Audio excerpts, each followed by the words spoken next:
ഹൈക്കോടതി ജംഗ്ഷനിൽ നിന്ന് വിവരങ്ങളുമായി ചേരുന്നത്. ക്രിസ്റ്റീന, ഹൈക്കോടതി ജംഗ്ഷനിലേക്ക് എത്തിയിട്ടുണ്ടോ അവർ? ഇല്ല ഉന്മേഷ്, ഞാൻ നിൽക്കുന്നത് ഹൈക്കോടതി ജംഗ്ഷനിലാണ്. ഇത് നമ്മുടെ പിങ്ക് മിഡ് നൈറ്റ് മാരത്തോണിന്റെ ഹാഫ് എൻഡ് പോയിന്റ് ആണ്. 2.5 കിലോമീറ്റർ അവരെ എൻഡ് ചെയ്യുന്ന ഇവിടെയാണ്. ഇവിടെ ഈ 2.5 കിലോമീറ്ററിൽ ഇവരെത്തുമ്പോൾ 2.5 കിലോമീറ്റർ കംപ്ലീറ്റ് ചെയ്തവർക്ക് നമ്മൾ ഈ യെല്ലോ ബാൻഡ് നൽകും. ഈ യെല്ലോ ബാൻഡ് അണിഞ്ഞവർ അവിടെ നിന്നൊരു യു ടേൺ എടുത്ത ശേഷം തിരികെ ദർബാർ ഹാൾ ഗ്രൗണ്ടിലേക്ക് പോകും.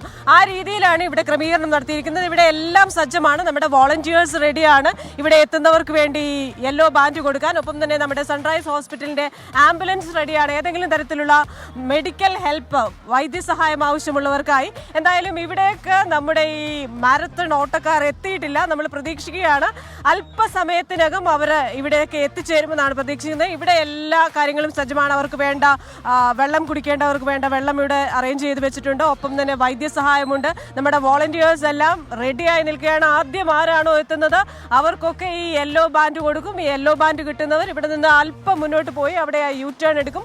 അങ്ങനെ 2.5 കിലോമീറ്റർ പൂർത്തിയാക്കി അവർ തിരികെ ഇവിടെ നിന്ന് ദർബാർ ഹാളിലേക്ക് തന്നെ പോകും. അതാണ് ഇപ്പോൾ ഇവിടെ നിന്ന് നൽകാനുള്ള വിവരം ഉന്മേഷ്. എന്തായാലും അവരെ ഇവിടേക്ക് എത്തിയിട്ടില്ല. നമ്മൾ പ്രതീക്ഷിക്കുകയാണ് അല്പസമയത്തിനകം ഈ 1 കിലോമീറ്റർ പിന്നിട്ട അവർ 2.5 കിലോമീറ്റർ കംപ്ലീറ്റ് ചെയ്യാനായിട്ട് ഇവിടേക്ക് എത്തുമെന്ന്. ക്രിസ്റ്റീന ചെറിയാനാണ് വിവരങ്ങൾ നൽകിയത്. ഹൈക്കോടതി ജംഗ്ഷനിലാണ് ക്രിസ്റ്റീനയും ടീമും ഉള്ളത്. അവിടേക്ക് മത്സരാർത്ഥികൾ എത്തുന്നതേയുള്ളൂ. ദർബാർ ഹാൾ ഗ്രൗണ്ടിൽ നിന്നാണ് പിങ്ക് മിഡ് നൈറ്റ് റൺ ആരംഭിച്ചത്.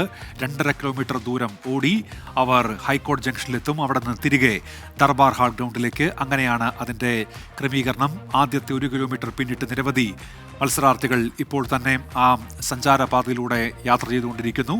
തൊട്ടടുത്ത പോയിന്റിലേക്ക് കൂടി ചില മത്സരാർത്ഥികൾ എത്തിച്ചേർന്നിട്ടുണ്ട്. പോലീസ് ആവശ്യമായ ക്രമീകരണങ്ങളെല്ലാം ഒരുക്കിയിട്ടുണ്ട്. റോഡ് ക്ലിയർ ചെയ്തിട്ടുണ്ട്. ഈ പിങ്ക് മിഡ് നൈറ്റ് മാരത്തണിന് വേണ്ടി ആവശ്യമായ ക്രമീകരണങ്ങളെല്ലാം അവിടെ ഒരുക്കിയിട്ടുണ്ട്. അപ്പോൾ ഓരോരുത്തരായും ഈ സഞ്ചാരപാതയിലൂടെ ഇപ്പോൾ യാത്ര ചെയ്തുകൊണ്ടിരിക്കുകയാണ്. 5 കിലോമീറ്റർ ദൂരമാണ് പിങ്ക് മിഡ് നൈറ്റ് റണ്ണിന് ഉള്ളത്. നേരത്തെ ജയസൂര്യയാണ് ദർബാർ ഹാൾ ഗ്രൗണ്ടിൽ മാരത്തൺ ഫ്ലാഗ് ഓഫ് ചെയ്തത്. നിരവധി മത്സരാർത്ഥികൾ ഇതിനായി തന്നെ വിവിധ ജില്ലകളിൽ നിന്ന് എത്തിച്ചേർന്നിട്ടുണ്ട്. നേരത്തെ കോഴിക്കോട് നിന്ന് ഇതിനായി തന്നെ എത്തിയ മത്സരാർത്ഥികളെ നമ്മൾ കണ്ടു. അങ്ങനെ കേരളത്തിന്റെ വിവിധ ഭാഗങ്ങളിൽ നിന്നുള്ള മത്സരാർത്ഥികൾ ഇതിന്റെ ഭാഗമാകുന്നു. പിങ്ക് മിഡ് നൈറ്റ് റണ്ണിൽ അവർ പങ്കെടുക്കുന്നുണ്ട്. അങ്ങനെ വനിതാ ദിനത്തിൽ കരുത്തിന്റെ പ്രതീകമായി അവർ ഒരുമിച്ച് ഓടുകയാണ്, മുന്നേറുകയാണ്. ദർബാർ ഹാൾ ഗ്രൗണ്ടിൽ നിന്ന് ആരംഭിച്ച പിങ്ക് മിഡ് നൈറ്റ് റൺ അത് വീണ്ടും നമ്മൾ ഹൈക്കോടതി ജംഗ്ഷനിലേക്ക് പോകുന്നു. ക്രിസ്റ്റീന ചെറിയാൻ അവിടെ നിന്ന് വിവരങ്ങളുമായി ചേരുന്നുണ്ട്. ക്രിസ്റ്റീന, ഈ പാതി ദൂരമാണല്ലോ ഈ ഹൈക്കോടതി ജംഗ്ഷൻ എന്ന് പറയുന്നത്. അവിടേക്ക് എത്തിക്കഴിഞ്ഞിട്ടുണ്ടോ ആരെങ്കിലും? അതെ, ആദ്യത്തെ മത്സരാർത്ഥി ഇവിടെ വന്ന് നമ്മുടെ യെല്ലോ ബാൻഡ് ഏറ്റുവാങ്ങി പോയിരിക്കുന്നു. രണ്ടാമത്തെ ആളും 2.5 കിലോമീറ്റർ കംപ്ലീറ്റ് ചെയ്ത് ഈ യു ടേൺ എടുത്ത് തിരികെ ദർബാർ ഹാളിലേക്ക് പോയിരിക്കുകയാണ്. വളരെ പെട്ടെന്നാണ് ഉന്മേഷ് ഇത് സംഭവിക്കുന്നത്. കാരണം ആ 1 കിലോമീറ്റർ ദൂരം അവർ പിന്നിട്ടത് കണ്ണടച്ച് തുറക്കുന്ന വേഗത്തിലാണെന്ന് പറഞ്ഞാലും തെറ്റില്ല. കാരണം അത്രയധികം വേഗത്തിലാണ് ഈ മത്സരാർത്ഥികൾ ഇവിടെ എത്തിയിരിക്കുന്നത്. ഇപ്പോൾ ഈ 2.5 കിലോമീറ്റർ ഫിനിഷ് ചെയ്തിരിക്കുന്നത് 2 മത്സരാർത്ഥികളാണ്. ഇവർ ഏത് വിഭാഗത്തിൽ പെട്ടവരാണ്, അതായത് 15 to 30 കാറ്റഗറിയാണോ 30-ന് മുകളിലുള്ളതാണോ എന്ന കാര്യത്തിൽ നമുക്കിപ്പോൾ ഒരു വ്യക്തത വരുത്താനായിട്ടില്ല. എന്തായാലും 2 പേര് 2.5 കിലോമീറ്റർ ഫിനിഷ് ചെയ്ത് ഹാഫ് മിഡ് നൈറ്റ് റൺ പൂർത്തിയാക്കി തിരികെ ദർബാർ ഹാളിലേക്ക് പോയിട്ടുണ്ട്. മൂന്നാമത്തെ ആളും വരുന്നുണ്ട്. മൂന്നാമത്തെ ആളെ നമ്മൾ വെയിറ്റ് ചെയ്യുകയാണ്. അതിവേഗമാണ് ഓരോ മത്സരാർത്ഥികളും വന്നുകൊണ്ടിരിക്കുന്നത്. ഉന്മേഷം നോക്കിയാൽ കാണാം ആ മൂന്നാമത്തെ മത്സരാർത്ഥി 2.5 കിലോമീറ്റർ ഇവിടെ ഫിനിഷ് ചെയ്യുന്നതിനായി വേഗം എത്തുകയാണ്. നമ്മുടെ യെല്ലോ റിസ്റ്റ് ബാൻഡുമായി നമ്മുടെ സംഘം ഇവിടെ വെയിറ്റ് ചെയ്യുന്നു. അപ്പോൾ മൂന്നാമത്തെ ആളും ഇവിടെ എത്തിച്ചേർന്നിരിക്കുകയാണ്.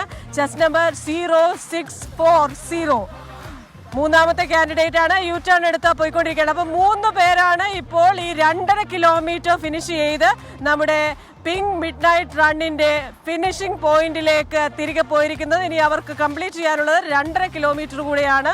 അതിവേഗം ബഹുദൂരം എന്ന് പറയുന്നത് പോലെ വളരെ സ്പീഡിലാണ് ഓരോ മത്സരാർത്ഥികളും ഇവിടേക്ക് എത്തിക്കൊണ്ടിരിക്കുന്നത്. അപ്പോൾ ഹാഫ് വേ കംപ്ലീറ്റ് ചെയ്തത് ഇപ്പോൾ 3 മത്സരാർത്ഥികളാണ്. അവർ 15 to 30 കാറ്റഗറിയിലുള്ളവരാണെന്നാണ് നമുക്ക് മനസ്സിലാക്കാനാവുന്നത്. 4ാമത്തെയും 5ാമത്തെയും ഒക്കെ ആളുകൾ ഇനി വരുന്നവരെല്ലാം തുടർച്ചയായി വന്നുകൊണ്ടിരിക്കുകയാണ്. 4, 5, 6 ഇങ്ങനെ 1 by 1 ആയിട്ട് ഓരോ മത്സരാർത്ഥികളെയും നമുക്ക് കാണാനാവും. അപ്പോൾ അവർ ഈ 2.5 കിലോമീറ്റർ വേഗം വന്നോളൂ. അപ്പോൾ ഇവർക്ക് ഈ റിസ്റ്റ് ബാൻഡ് വാങ്ങിച്ച് 4, 5 മത്സരാർത്ഥികൾ. അപ്പോൾ ഒരാൾ 30 വയസ്സിന് മുകളിലുള്ള കാറ്റഗറിയിലുള്ള ആളാണ്. 6ാമത്തെ ആളും വന്നുകൊണ്ടിരിക്കുകയാണ്. വളരെ വേഗത്തിലാണ് ഈ ഓരോ മത്സരാർത്ഥികളും 2.5 കിലോമീറ്റർ പകുതി ദൂരം പിന്നിട്ട് തിരികെ ദർബാർ ഹാളിലേക്ക് ഇവിടെ നിന്ന് യു ടേൺ എടുത്ത് പോകുന്നത്. അവിശ്വസനീയമായ ഒരു വേഗത്തിലാണ്. ഇത്രയധികം കാലിബർ ഉള്ള, അതായത് കായിക ശേഷിയുള്ള വനിതകളാണ് നമ്മുടെ കേരളത്തിലുള്ളത് എന്നത് അഭിമാനം നൽകുന്ന കാര്യമാണ്. കേരളത്തിന്റെ വിവിധ ഭാഗങ്ങളിൽ നിന്ന് ഈ ഓട്ടക്കാരിവിടെ എത്തിയിട്ടുണ്ട്. എന്തായാലും ഇപ്പോൾ 6 പേരാണ് ഉന്മേഷ് ഇവിടെ ഈ 2.5 കിലോമീറ്റർ പകുതി ദൂരം പൂർത്തിയാക്കി തിരികെ ദർബാർ ഹാൾ ഗ്രൗണ്ടിലേക്ക് യു ടേൺ എടുത്ത് പോയിരിക്കുന്നത്. ക്രിസ്റ്റീന ചെറിയാനാണ് ഇപ്പോൾ ഹൈക്കോടതി ജംഗ്ഷനിൽ നിന്നുള്ള വിവരങ്ങൾ നൽകിയത്.